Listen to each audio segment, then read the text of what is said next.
Hello friends, എല്ലാവർക്കും നമസ്കാരം. നിങ്ങളേവരും കാത്തിരിക്കുന്ന രേവതിയുടെയും സച്ചിയുടെയും ഇന്നത്തെ വിശേഷത്തിലേക്ക് എല്ലാ കൂട്ടുകാർക്കും സ്വാഗതം. എല്ലാവർക്കും നല്ലൊരു ദിവസം ആശംസിച്ചുകൊണ്ട് തന്നെ ഈ വിശേഷത്തിലേക്ക് കിടക്കാം. ലൈക്ക് ചെയ്യാനും ഹൈപ്പ് ചെയ്യാനൊന്നും മറക്കരുത്. തൊട്ടപ്പോൾ തുടങ്ങുമ്പോൾ തന്നെ കാണിക്കുന്നത് ദേഷ്യം വന്ന് നമ്മുടെ സച്ചിനെ മനസ്സിൽ ചീത്തയൊക്കെ പറഞ്ഞ്, അതുപോലെ നമ്മുടെ മീരയോട് സച്ചിനെ കുറിച്ച് രണ്ട് ദുഷിച്ച വർത്താനമൊക്കെ പറഞ്ഞ് നിൽക്കുന്ന ശ്രുതിനെയാണ്. അപ്പം ശ്രുതിയോട് മീര പറഞ്ഞു, നീ എന്തിനാടി അവന്റെ മെക്കിട്ട് കയറുന്നത്? ഏതായാലും നിനക്ക് കിട്ടാനുള്ളതൊക്കെ കിട്ടിയതൊന്നും പോരെ, ഇനിയെങ്കിലും നീ ഒന്ന് അടങ്ങാൻ പറഞ്ഞു കേട്ടോ. ഏതായാലും ഇത് കഴിഞ്ഞ് പിന്നെ കാണിക്കുന്ന സീൻ എന്ന് പറഞ്ഞു കഴിഞ്ഞിട്ടുണ്ടെങ്കിൽ നമ്മുടെ വർഷേനെ ശ്രീകാന്തിനെയാണ്. അങ്ങനെ ശ്രീകാന്ത് വർഷയ്ക്ക് മെഡിസിൻ ഒക്കെ എടുത്തു കൊടുക്കാനായിട്ട് ഇങ്ങനെ മെഡിസിൻ ഇങ്ങനെ പൊട്ടിച്ചോണ്ടിരിക്കുകയാണ്.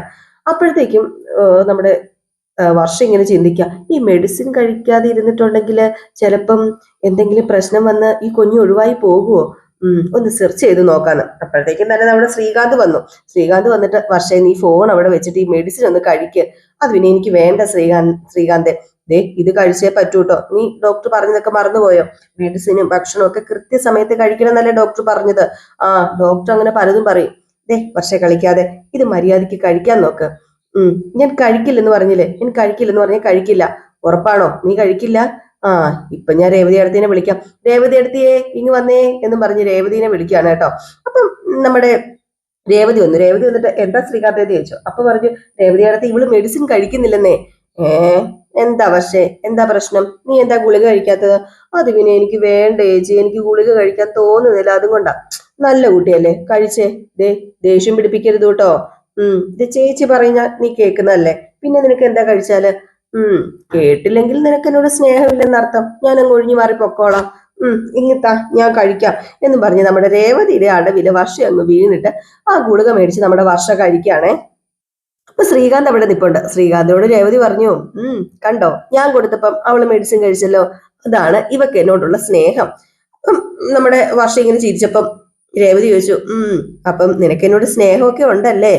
ശ്രീകാന്ത് പറഞ്ഞു, എനിക്ക് വയ്യ എടുത്ത്, ഞാൻ ഇനി മെഡിസിൻ കൊടുക്കത്തില്ല ഇവക്ക്. ഇനി ഈ രേവതി എടുത്ത് തന്നെ കൊടുത്താൽ മതി എന്ന് പറഞ്ഞപ്പോ, അല്ലെങ്കിൽ ഞാൻ തന്നെയല്ലേ എടുത്തു കൊടുക്കുന്നത്, നിന്നോട് ആരെങ്കിലും എടുത്തു കൊടുക്കാൻ പറഞ്ഞോ?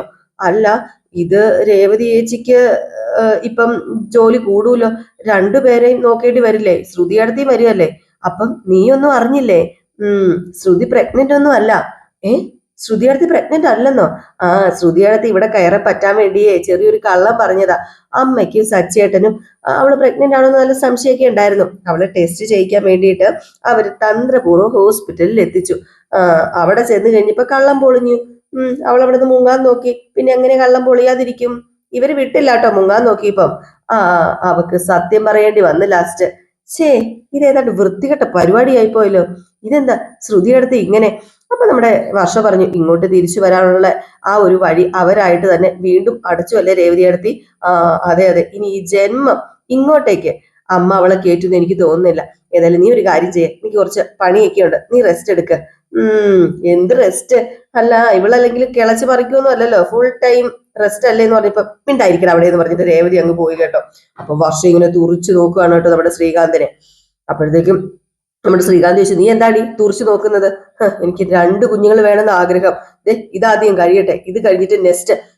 രണ്ടു കുഞ്ഞോ? നിന്നെ ഞാൻ ശരിയാക്കുന്നുണ്ടാന്ന് പറഞ്ഞു അവിടെ ഇരുന്ന പില്ലോ എടുത്ത് നമ്മുടെ ശ്രീകാന്തിനിട്ട് അങ്ങോട്ടും ഇങ്ങോട്ടും തലങ്ങനെ വിലങ്ങനൊക്കെ ആടെ അടിച്ചു. ശ്രീകാന്ത് അവിടെ നിന്ന് എങ്ങനെ ഓടി രക്ഷപ്പെട്ടു. നമ്മുടെ വർഷ 2 കുഞ്ഞ്, ഒരു കുഞ്ഞിനെ തന്നെ ഞാൻ എങ്ങനെയാ കൊണ്ടുവരുന്നതെന്ന് അറിയത്തില്ല, അപ്പോഴല്ലേ 2 കുഞ്ഞെന്ന്. ഏതായാലും ഇതേ സമയം പിന്നെ കാണിക്കുന്ന സീൻ എന്ന് പറഞ്ഞാലേ, നമ്മുടെ സൂതി ഇരുന്ന് ഭയങ്കര വെള്ളവടിയാണ് കേട്ടോ. ടെറസിന്റെ പൊക്കത്തിരുന്ന് ഭയങ്കര വെള്ളവടി. എന്നിട്ട് ആ കുപ്പീനെ നോക്കിയിട്ട് പറയാം, ഇപ്പം എനിക്ക് നീ മാത്രമാ കൂട്ട്, എനിക്ക് വേറെ ആരുമില്ല. അനിയന്മാർക്ക് പോലും എന്നെ വേണ്ടാതായി, അവന്മാര് പോലും എന്നെ അടുപ്പിക്കുന്നില്ല. എന്റെ വിധി, അല്ലാതെ എന്താ പറയുക എന്ന് പറഞ്ഞ് ബീറ് കുഴിച്ചിട്ട് അവിടെ കവന്ന് കിടക്കാണ് കേട്ടോ. ഈ സമയത്ത് നമ്മുടെ ശ്രീകാന്തും സച്ചിയും കൂടെ കയറി വന്നപ്പോഴത്തേക്കും ദാണ്ട കിടക്കുന്നു സൂതി. അപ്പൊ ശ്രീകാന്ത് ദേ സച്ചേട്ടാ നോക്കിക്കാന്ന് പറഞ്ഞു. ഇത് കൊള്ളാലോ എന്ന് പറഞ്ഞ് രണ്ടുപേരും കൂടെ കയറി വന്നു കേട്ടോ. രണ്ടുപേരും കൂടെ കയറി വന്നു പതുക്കെ നമ്മുടെ ശ്രീകാന്ത്, അതെ സുധിയേട്ടാ ഇതെന്താ ഓഫായോ? സുധിയേട്ടാ, എനിക്ക് സുധിയേട്ടാന്ന് പറഞ്ഞു. അപ്പോഴത്തേക്ക് നമ്മുടെ സുധി പറഞ്ഞു, ഞാൻ ഓഫായിട്ടൊന്നുമില്ല, ഓഫാകുന്നത് പണ്ട്. ഇനി ഇപ്പം ഈ സുധി 5 കുപ്പി അടിച്ചാലും ഓഫാവില്ല. അപ്പൊ രേവതി അല്ലല്ലോ, സച്ചി പറഞ്ഞു, ഈ കാര്യത്തിൽ കുറച്ച് പുരോഗതി ഇവനുണ്ട്, ബാക്കി എല്ലാ കാര്യത്തിലും നീ തോൽവിയായി പോയല്ലോടാന്ന്. അപ്പോഴത്തേക്ക് നമ്മുടെ സുധി അങ്ങോട്ട് കരയാൻ തുടങ്ങിയിട്ട്, എന്നെ ഏറ്റവും കൂടുതൽ തോൽപ്പിച്ചത് എന്റെ ഭാര്യ, അവള് വീണ്ടും എന്നെ കള്ളം പറഞ്ഞു പറ്റിച്ചില്ലേ, പിന്നെ എങ്ങനെ ഞാൻ തോക്കാതിരിക്കും എന്നും പറഞ്ഞ് വീണ്ടും കുമുകുമ ആ ബീർ അങ്ങ് കുടിക്കാണ് കേട്ടോ. കുടിക്കുന്നത് മാത്രം പോരാട്ടോ. അങ്ങനെ നമ്മുടെ ശ്രീകാന്തിനോടും സച്ചിയോട് പറയാണ്, അതെ നീ ഒരു കാര്യം ചെയ്യ്, നിങ്ങളൊരു കാര്യം ചെയ്യ്, ഇവിടെ ഇരുന്ന് അടിക്ക എന്റെ കൂടെ. എനിക്കൊന്നും വേണ്ടേ ശ്രീകാന്തെ, നിനക്ക് വേണോ? എനിക്കും വേണ്ട. അപ്പം പറഞ്ഞ, എനിക്കറിയാം നിങ്ങൾക്ക് രണ്ടാൾക്കും വേണ്ടല്ലേ, ഞാനപ്പൊ തന്നെ എന്റെ വിഷമം ഇറക്കി തീർക്കണം. അതെ, നിന്റെ വിഷമം നീ തന്നെ ഇറക്കി തീർക്കണം. അപ്പൊ ഞാൻ നിങ്ങൾക്കൊരു തമാശയല്ലേ? ശരി, നീ ഇപ്പോഴല്ലല്ലോടാ, പണ്ടേ തമാശയല്ലേ. ഓ എന്ന് പോടാ. നീ ഒറ്റയ്ക്കാണോടാ? ഞങ്ങളെല്ലാം മരിച്ചു പോയോടാ? ഇല്ലല്ലോ. അല്ല, പിന്നെ നിങ്ങൾ എന്താ എന്റെ കൂടെ ഇരുന്ന് കഴിക്കാത്തത്? നിങ്ങൾ കഴിക്കുന്നില്ലല്ലോ. എന്റെ കരച്ചിലും വീഴ്ചിലും കേൾക്കാൻ വയ്യെന്നല്ലേ നിങ്ങൾ പറയുന്നത്? എടാ, നിന്റെ കത്തി കേൾക്കാൻ വയ്യാഞ്ഞിട്ടാടാ. അല്ലാതെ നിന്നോട് ഇഷ്ടക്കേടായിട്ടൊന്നും അല്ല. ഇപ്പൊ ശ്രീകാന്ത് പറഞ്ഞു, സച്ചേട്ടാ ദേ, ഇനി നമ്മൾ കുടിച്ചില്ലെങ്കിൽ ഇത് മൊത്തം ഒറ്റയ്ക്ക് കുടിക്കും, പിന്നെ എന്താ സംഭവിക്കാന്ന് അറിയാലോ. അപ്പോഴത്തേക്ക് നമ്മുടെ ശ്രുതി പറഞ്ഞു, ആ ശരിയാ, നീ ഇവിടെ രണ്ടുപേരും തലങ്ങനും വിലങ്ങനും വന്നിരിക്കുക എന്ന് പറഞ്ഞു. അപ്പം നമ്മുടെ സച്ചി പറഞ്ഞു, നീ ആദ്യം കുറച്ച് അങ്ങ് നീങ്ങിയിരിക്കണം ശ്രുതി എന്ന് പറഞ്ഞു. അങ്ങനെ ശ്രുതി അങ്ങ് നീങ്ങിയിരുന്നു. അവിടെ നമ്മുടെ സച്ചിയും ശ്രീകാന്തും ഇരുന്നു. അതുകൊണ്ട് സച്ചി പറഞ്ഞു, ഇതെനിക്ക് പുതുമുള്ള കാര്യമൊന്നുമല്ല, പക്ഷെ നിങ്ങൾ ഇതൊന്നും ശീലമാക്കൊന്നും വേണ്ടാന്ന് പറഞ്ഞിട്ട് പൊട്ടിച്ച് അടിക്കാനും തുടങ്ങി കേട്ടോ. സച്ചി അടിക്കാൻ തുടങ്ങി, ശ്രീകാന്തും അടിക്കാൻ തുടങ്ങി. ഏതായാലും അടിച്ചടിച്ച് നമ്മുടെ ശ്രുതി വീണ്ടും കരയാൻ തുടങ്ങി. എന്നിട്ട് പറഞ്ഞു, അവള് വീണ്ടും എന്നെ പറ്റിച്ചു, അവള് പ്രഗ്നന്റ് ആണെന്ന് കള്ളം പറഞ്ഞില്ലേ. ഇതുപോലെ ഏതെങ്കിലും ഭാര്യമാര് കള്ളം പറയോ? അതൊക്കെ ഞാൻ വിശ്വസിച്ചു. നിങ്ങൾക്കറിയോ ഒരു കാര്യം? രാത്രി ഞാൻ എന്റെ കുഞ്ഞിനെ വരെ സ്വപ്നം കണ്ടു. അവനെ കൊഞ്ചിക്കുന്നതും ലാളിക്കുന്നതും അവന്റെ കൈ പിടിച്ച് നടക്കുന്നതും ഒക്കെ ഞാൻ സ്വപ്നം കണ്ടില്ലേ. എന്തൊരു സന്തോഷത്തോടെയാ ഞാൻ അവളെ കൂട്ടിക്കൊണ്ടുവരാൻ അങ്ങ് വീട്ടിൽ പോയത്. എന്നിട്ട് അവൾ എന്നെ വീണ്ടും പറ്റിച്ചില്ലേ, മണ്ടനാക്കിയില്ലേ, പൊട്ടനാക്കിയില്ലേ, എന്നെ ഓരോന്ന് പറഞ്ഞ് കൊതിപ്പിച്ചിട്ട് അവള്. അപ്പോഴത്തേക്ക് നമ്മുടെ സച്ചി പറഞ്ഞു, കരയാതടാ, നീ ഇത് വീട്. അപ്പൊ ശ്രീകാന്ത് പറഞ്ഞു, അല്ല ഏടത്തി പറയുന്ന വിശ്വസിച്ച സുധിയേട്ടനെ പറഞ്ഞാ മതിയല്ലോ. ഈ വീട്ടിൽ കയറി പറ്റാൻ വേണ്ടി ഇനിയും അടവുകള് ചിലപ്പം ഏടത്തി ഇറക്കും. ഒരിക്കലും ഏട്ടൻ പഠിക്കാൻ പോകുന്നില്ല എന്ന് പറഞ്ഞപ്പോഴത്തേക്കും അവൾ എന്നോട് കുറെ കള്ളം പറഞ്ഞിട്ടുണ്ട്. ഇങ്ങനെയുള്ള കള്ളം അവള് എന്നോട് പറയുന്നു ഞാൻ കരുതിയില്ല. ഇതെനിക്ക് സഹിക്കാൻ പറ്റണില്ല. സഹിക്കുന്നതിലപ്പുറം എന്നോട് കൂടെ ജീവിക്കാനുള്ള കൊതി കൊണ്ടാണ് അത്ര അങ്ങനെ പറഞ്ഞത്. പക്ഷെ എന്നെ കൊണ്ടത് സഹിക്കാൻ പറ്റുന്നില്ല. അപ്പൊ സച്ചി പറഞ്ഞു, അതൊക്കെ അവള് ചുമ്മാ പറയുന്നതാന്നേ, ഇതൊക്കെ പാർലർ എടുത്തിട്ട് നമ്പറാ, അവള് വെറും പേരും കള്ളി. ഓ, എന്തായാലും ഇതോടുകൂടി അമ്മയ്ക്ക് അവളോടുള്ള ദേഷ്യം കൂടി.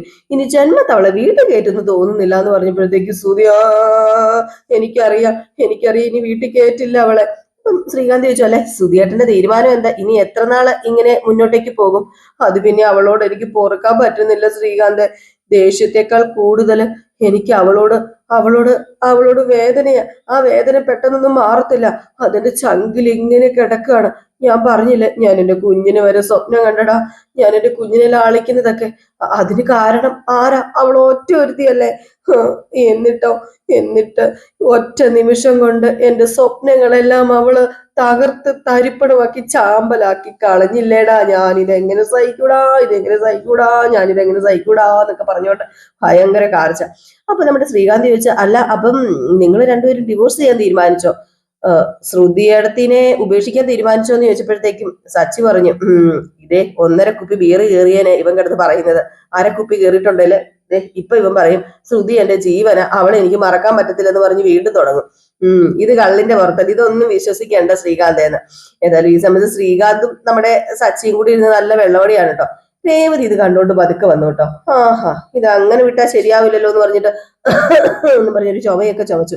അപ്പോഴത്തേക്കും നമ്മുടെ സച്ചിയോട് ശ്രീകാന്ത് പറഞ്ഞു, രേവതി അടുത്ത് വന്നു ചുമയ്ക്കുന്നു. അപ്പൊ രേവതിയുടെ അടുത്തേക്ക് സച്ചി ഒന്ന് നോക്കി. അപ്പോഴത്തേക്ക് സച്ചി ചോദിച്ചു, അല്ല നിനക്ക് എന്താ ചുമയാണോ? വേണമെങ്കിൽ മരുന്ന് മേടിച്ചോണ്ട് വരാം.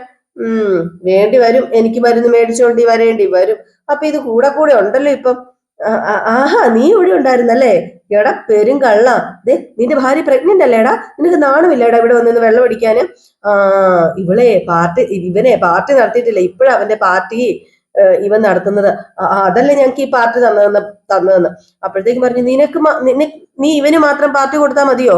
ഞങ്ങൾക്ക് പാർട്ടി തരണ്ടേ? അന്ന് ഒരു ഡേറ്റ് എടുത്ത് ഞങ്ങൾക്കും തരണേ. അച്ഛനോട് പറയാൻ വേണ്ടിയാ, ഞങ്ങൾക്ക് എല്ലാവർക്കും കൂടെ ചേർന്ന് ഒരു പാർട്ടി താ. ഈ പരിപാടി ഇവിടെ നടക്കില്ല കേട്ടോ. അപ്പൊ സച്ചി പറഞ്ഞു, രേവതി ഇവനാകെ പട വിഷമത്തില്ല.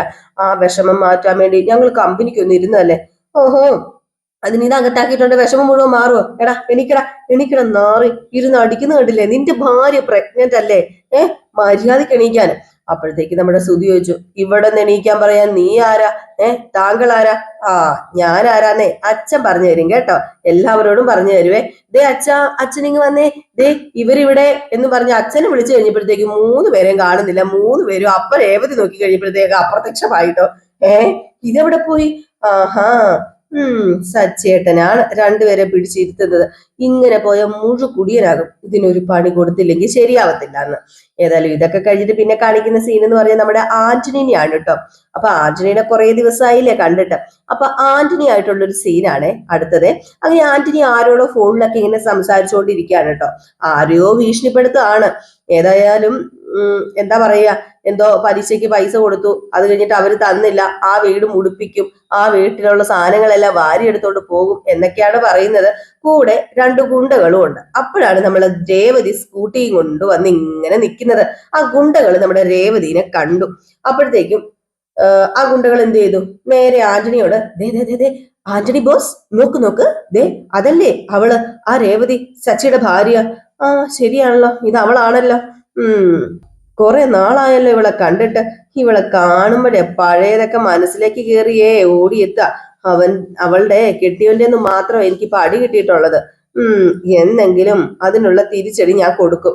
അപ്പോഴത്തേക്കും നമ്മുടെ അടുത്ത് നിൽക്കുന്ന ഗുണ്ട പറഞ്ഞു, അല്ല ബോസ് പേടിച്ച് ഒതുങ്ങിയെന്നായിരിക്കും ഇവളുടെയൊക്കെ വിചാരം, ഒന്ന് മുട്ടി നോക്ക്. അല്ല കെട്ടിയവനെ പേടിച്ച് ഒളിച്ചിരിക്കുകയല്ലെന്ന് ഒന്ന് നമുക്ക് അറിയിക്കാൻ ബോസേ, ഒന്ന് മുട്ടിയാലോ? ആ വാടാ നമുക്ക് മുട്ടാന്ന് പറഞ്ഞുകൊണ്ട് ആന്റണി നേരെ ചെല്ലുകയാണ് നമ്മുടെ രേവതിക്കിട്ട് മുട്ടാനായിട്ട്. അപ്പൊ അവിടെ സ്കൂട്ടി ഇരിക്കല്ലേ, സ്കൂട്ടിയിൽ ആന്റണി അങ്ങ് പിടിച്ചിട്ട് ആ സ്കൂട്ടിയുടെ കണ്ണാടിയിലൊക്കെ നോക്കി 2 മീശയൊക്കെ അങ്ങ് പിരിച്ചു. അപ്പൊ രേവതി കണ്ടു കേട്ടോ. രേവതി പതുക്കെ ഇറങ്ങി വരികയാണ്. രേവതിക്ക് ആന്റണീനെ കണ്ടതും തരിച്ചു കയറി. നമ്മുടെ ആന്റണിക്ക് എങ്ങനെയാണോ തരിച്ചു കയറിയത് അതിനേക്കാൾ കൂടുതൽ നമ്മുടെ രേവതിക്ക് തരിച്ചു കയറിയിട്ടുണ്ട്. രേവതി അങ്ങനെ അടുത്ത് വന്നപ്പോഴത്തേക്കും ആന്റണി ചോദിച്ചു, അല്ല ഇന്നത്തെ കച്ചവടമൊക്കെ കഴിഞ്ഞോ രേവതി? പിന്നെ എന്തൊക്കെയുണ്ട് വിശേഷം, സുഖം തന്നെ അല്ലേ? അല്ല രേവതി, നമ്മൾ കുറച്ചു നാളായല്ലേ കണ്ടിട്ട്? കൂടിപ്പോയാൽ ഒരു 3-4-5 മാസമായി കാണും. അല്ല ശരത്ത് കോളേജിൽ മര്യാദയ്ക്ക് പോകുന്നുണ്ടോ? പിന്നെ സച്ചി എന്ത് പറയുന്നു? അപ്പൊ നമ്മുടെ രേവതി പറഞ്ഞു, എടാ വണ്ടിന്ന് കൈയെടുത്ത്, എനിക്ക് പോണം. ഓ എന്താ ഇത്ര ധൃതി? നമുക്കേ 1-2 മിനിറ്റ് സംസാരിച്ചിട്ട് അങ്ങ് പോകാന്നേ. ഓ നീ സംസാരിക്കുന്ന കേൾക്കാനേ എനിക്ക് തീരെ താല്പര്യമില്ല, മര്യാദയ്ക്ക് മാറി നിൽക്കാനാ പറഞ്ഞത്. ഓ നിനക്ക് കേൾക്കാൻ താല്പര്യമില്ലായിരിക്കും, പക്ഷെ എനിക്ക് കേൾക്കാൻ താല്പര്യമുണ്ട്. ഞാനേ കുറേ നഷ്ടം ഉണ്ടായി വെച്ചിട്ടുണ്ട്, നിനക്കല്ല എനിക്ക്. ഞാനല്ല നീ ആവശ്യമില്ലാതെ അവനൊരു ജോലി കയറി ഇടപെട്ടു, നിന്റെ കെട്ടിയവന്.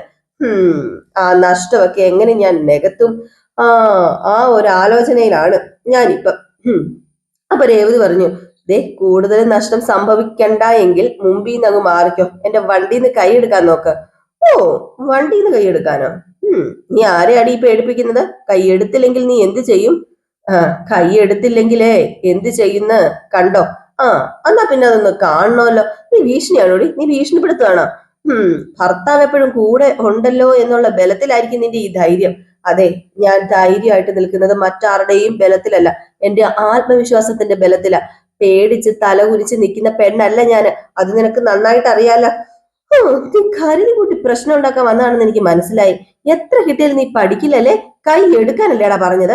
അപ്പോഴത്തേക്കും നമ്മുടെ ആന്റണി എന്ത് ചെയ്തു, താക്കോൽ ഊരാൻ തുടങ്ങിയപ്പോഴത്തേക്കും രേവതി ചെകിടത്തിലിട്ട് ഒരൊറ്റ അടി കൊടുത്തു കേട്ടോ. ഒറ്റ അടി എന്ന് പറഞ്ഞ 1.5 അടി കൊടുത്തു. അടിപൊളി, നല്ല സൂപ്പർ അടിയായിരുന്നു കേട്ടോ. അപ്പൊ ആന്റണി, എടി നീ എന്നെ തല്ലിയല്ലേ? അതേടാ ഞാൻ നിന്നെ തല്ലി, തോന്നിവാസം കാണിച്ചാലേ ഞാൻ നിന്നെ ഇനിയും തല്ലണോ? അപ്പോഴത്തേക്കും മറ്റേ 2 ഗുണ്ടകൾ ഓടി വന്നിട്ട്, ദേ ബോസേ ഇവളെ വിടരുത്. അപ്പോഴത്തേക്കും നമ്മുടെ ആന്റണി എന്ത് ചെയ്തു, ആ വണ്ടിക്കിട്ടൊരു ഒറ്റ ചവിട്ട് കൊടുത്തു. അപ്പോഴത്തേക്കും വീണ്ടും രേവതി തലങ്ങനും വിലങ്ങനും 2 അടിയും കൂടെ അടിച്ചു. അപ്പൊ നമ്മുടെ ആന്റണി ചോദിച്ചു, നീ എന്നെ വീണ്ടും തല്ലിയല്ലേ? തല്ലി, അതിനിപ്പോ എന്താ? മര്യാദക്കിരുന്നോ? വേണ്ട വേണ്ടാന്ന് വെക്കുമ്പോഴത്തേക്കും നിന്നെ ഞാൻ ഉണ്ടല്ലോ എന്ന് പറഞ്ഞിട്ട് അവിടെ ഒരു ഇഷ്ടികക്കട്ട കിടപ്പുണ്ടായിരുന്നു. ആ ഇഷ്ടികക്കട്ട എടുത്തോണ്ട് വന്നിട്ട് നമ്മുടെ ആന്റണിക്കിട്ട് എറിയാനായിട്ട് ഇങ്ങനെ പൊക്കി പിടിച്ചോണ്ട് നിൽക്കുകയാണ് കേട്ടോ.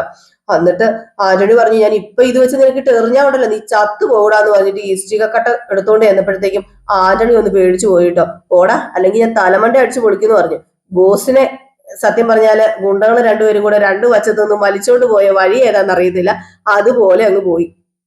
അവിടെ നമ്മുടെ രേവതി അങ്ങ് ഹീറോ ആയിട്ടോ. ഏതായാലും ഇത് കഴിഞ്ഞ് പിന്നെ കാണിക്കുന്ന സീൻ എന്ന് പറഞ്ഞിട്ടുണ്ട്, നമ്മുടെ വർഷ ഇങ്ങനെ വീട്ടിന്റെ മുറ്റത്തൂടെ അങ്ങോട്ടും ഇങ്ങോട്ടും ഒക്കെ നടക്കുകയാണ്. വർഷയ്ക്ക് ഇപ്പോഴും ആ കുഞ്ഞിനെ എങ്ങനെ കളയണം എന്നുള്ളൊരു ചിന്തയാണ്. ഏതായാലും നമ്മുടെ സച്ചി ഇതെല്ലാം നോക്കി കാണുന്നുണ്ട് കേട്ടോ. നമ്മുടെ വർഷം അങ്ങോട്ടും ഇങ്ങോട്ടും നടക്കുന്നതൊക്കെ അപ്പൊ എന്തോ പന്തികേടുണ്ട് എന്ന് നമ്മുടെ സച്ചിക്ക് മനസ്സിലായി. സച്ചി ഓടി അകത്തേക്ക് കയറി പോയി കേട്ടോ. വർഷം അങ്ങോട്ടും ഇങ്ങോട്ടും നടക്കുവാണല്ലോ.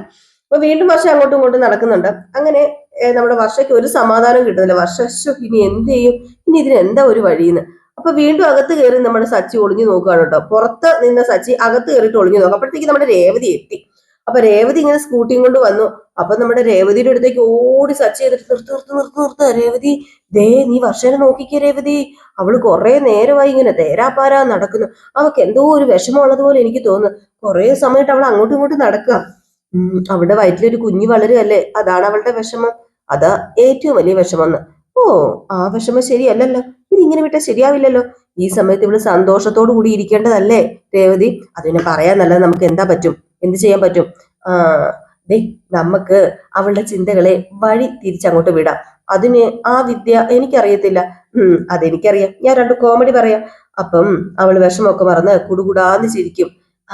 എന്നാ പിന്നെ ഞാനൊരു കോമഡി വീഡിയോ കാണിക്കട്ടെ? ഓ, അതൊന്നും വേണ്ട.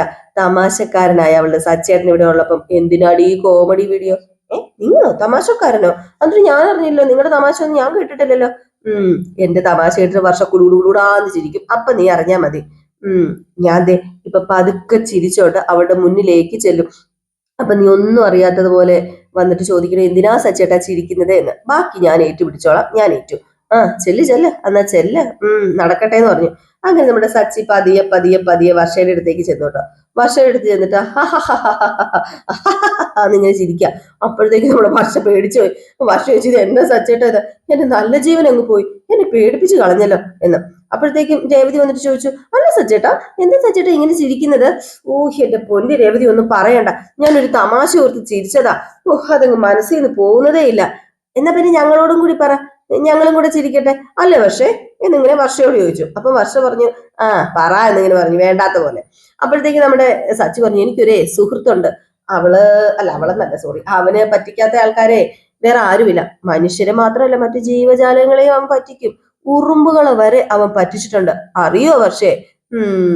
ദേ, ഒരു ദിവസമേ അവൻ ഒരു ശർക്കര എടുത്ത് മേശയുടെ മുകളിൽ കൊണ്ടുവച്ചു. അപ്പോഴത്തേക്കും അവിടെ ആ പരിസരത്തുള്ള ഉറുമ്പുകള് അത് കഴിക്കാനുള്ള ആ ഒരു വെപ്രാളത്തോടെ ഇങ്ങനെ വരിയായിട്ട് വന്ന് തറയിൽ വന്നിട്ട് മേശയിലെ ഇങ്ങനെ കാലിലൂടെ ഇങ്ങനെ മേശയുടെ മുകളിലേക്ക് കയറി അവര് വരിയായിട്ട് ശർക്കരയുടെ അടുത്ത് എത്തുമ്പോഴേ അവൻ ആ ശർക്കര എടുത്ത് അങ്ങ് മാറ്റിക്കൊണ്ടു. ഉറുമ്പുകൾ പറ്റിക്കപ്പെട്ടില്ലേ, എന്ത് ചെയ്യാനാന്ന് പറഞ്ഞ് ഭയങ്കര ചിരി. അപ്പൊ രേവതി ഇതിന്റെ കൂടെ ചിരിച്ചു വിട്ടോ. അപ്പോഴത്തേക്കും വർഷയ്ക്ക് ചിരിയൊന്നും വരുന്നില്ല കേട്ടോ. അപ്പൊ വർഷയോട് സച്ചി ചോദിച്ചാൽ, വർഷയ്ക്ക് എന്താ ചിരി വരുന്നില്ലേ?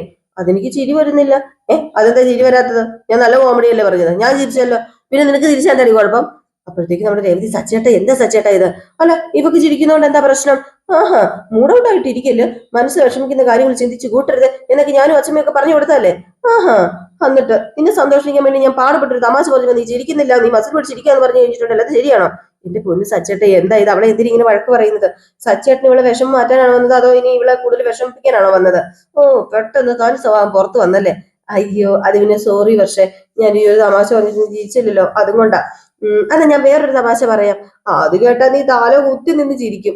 അപ്പോഴത്തേക്ക് നമ്മുടെ വർഷ പറഞ്ഞു, രേവതി ചേച്ചി, സച്ചേട്ടനെ ഏതെങ്കിലും നല്ല ഹോസ്പിറ്റലിൽ കാണിക്കണം കേട്ടോ, എന്തോ പ്രശ്നമുണ്ട്, അധികം വൈകിക്കണ്ടെന്ന് പറഞ്ഞിട്ട് വർഷ അങ്ങ് കയറി പോയി കേട്ടോ. ആരായി ഇവിടെ മണ്ടൻ? നമ്മുടെ സച്ചിയായി.